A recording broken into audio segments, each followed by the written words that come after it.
The program with you, Dr. Emmanuel, out there. Yes, that is. We are talking about Ngonnso. You describe her as young Ngonnso. Who is Ngonnso? Let me start by greeting our audience, especially the Ngonnso community that are in pain, suffering, because this our mother, young Ngonnso, has been in captivity for so long. I call her young Ngonnso because of the respect that she deserved. Her name was Ngonnso. Ngonnso was the founder of the Ngonnso dynasty. Around the 1394, Ngonnso left the Adamawa region of Cameroon from the Kimifondom with her two junior brothers, Charien and Fombam, traveling towards the grass field of Cameroon. And when they reached, they separated and ended up in different areas, in different regions. Ngonnso, whom by respect should be called Young Ngonnso or Young Ngonnso, founded the Ngonnso dynasty. Charien founded the Bamum dynasty, and the other brother, Fombam, founded the Ndam or the Nitam dynasty. So without Ngonnso, the mammoth sort of kingdom will not be in existence. And if you see also elements weeping today, it is because the spiritual mother, our spiritual mother, the sculpture that we used to worship on behalf of peace, Ngonnso, has been languishing in captivity for more than 100 years in Berlin, Germany. At one point, when this sculpture was found by Dr. Kishani, the Ngonnso community started getting a lot of interest on the restitution of this, our sculpture. And the Germans took our mother, our spiritual mother, and locked in the bunker basement of the Ethnological Museum.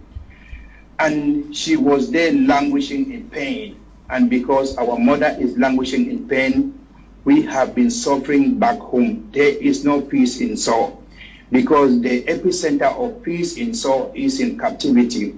And this campaign is aimed for all Ngonnso elements to rally behind the Ngonnso initiative so that we can join hands, fight and bring the spiritual mother back to the dynasty that she founded herself. So without this, our young Ngonnso, we should not have been in existence. There should not have been anything like it. So we are here because of her. And we are going to continue the fight until she is brought back to the land that she founded herself.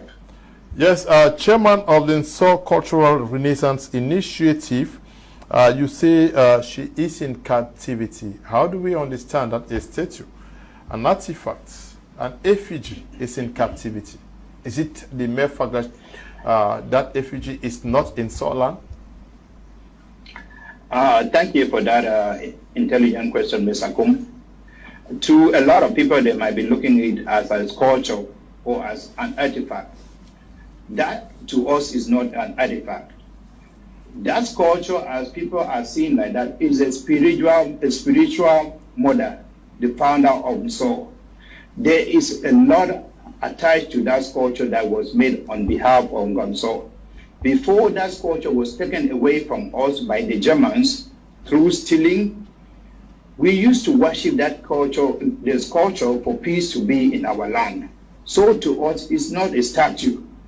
And for us, the Ngonnso people, to see our spiritual mother locked in the glass house like it was displayed today at the Humboldt Forum, everybody is tears. I mean, every sons and daughters of Ngonnso, we are crying, both back home and abroad, because we need that our mother. To some people, they are looking at a statue, but that's not a statue.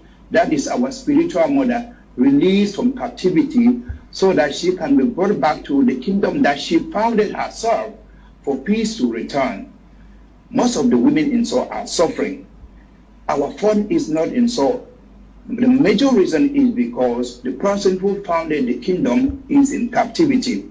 And we have been fighting for our young Ngonnso to be released for more than 40 years now.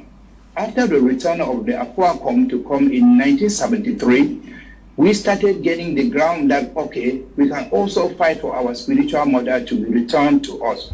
So we are not going to relent our efforts until we have the restitution of young Ngonnso back to the kingdom or to the kingdom that she founded herself. Okay. She is not a sculptor, she is not a statue, she is our spiritual mother.